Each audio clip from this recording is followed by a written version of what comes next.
শুভ সন্ধ্যা। আজকে আমি ভাবছি একটা দারুণ জিনিস শেখাবো, চিংড়ি মাছের একটা রেসিপি।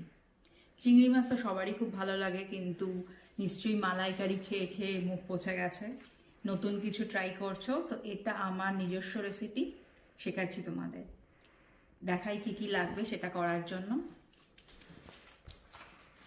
ইনগ্রেডিয়েন্টসগুলো দেখাই। এখানে আছে চিংড়ি মাছ 700 গ্রাম মতো, যেটা আমি নুন আর হলুদ দিয়ে ভালো করে মেখে ভেজে রেখেছি, হালকা ভেজেছি। আলুগুলো ঠিক এরকম সাইজের কেটে রেখেছি, ভাজবো এবার। আর লাগছে 3টে মিডিয়াম সাইজের টমেটো কেটে রেখেছি। লঙ্কা বেশ এতগুলো, আজকাল রেয়ান্স লঙ্কা খেতে পারে তাই আমি একটু বেশি করে দিই।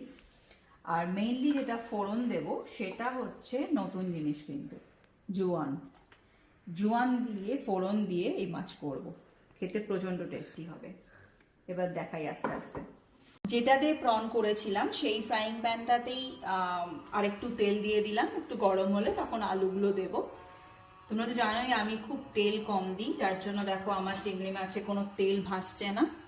ঠিক যতটুকু ভাজার দরকার ততটুকুই তেল লাগবে, ততটাই দিয়েছি। এখানেও তাই আলুতে জন্য যতটুকু লাগে ততটুকুই দিয়েছি। আর ওইটাতে করলে কি আলাদা ভালো টেস্ট লাগে, সেই জন্য আরও ওই যেখানে চিংড়ি মাছ ভেজেছি সেই তেল ইউজ করলাম। তেল গরম হয়ে গেছে, এই যে 1 চামচ মতো আমি জোয়ান দিলাম।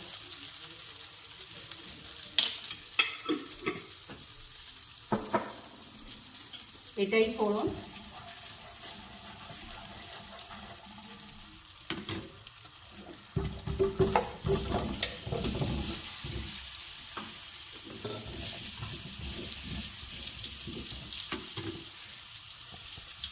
এবার ঢেকে ঢেকে রান্না করব।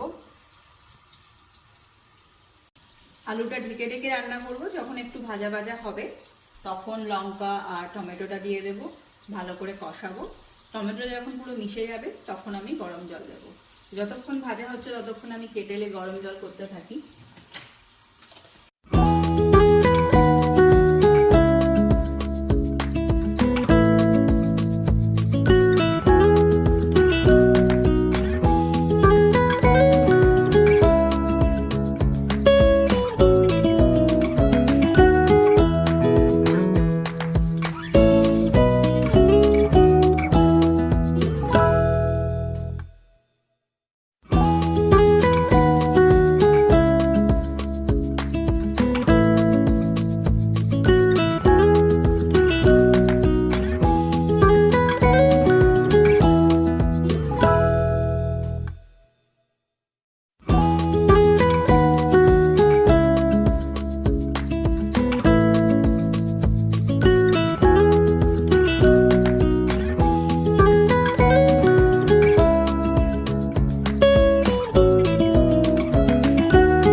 হয়ে গেল নতুন রেসিপি, চিংড়ি মাছ জোয়ান দিয়ে।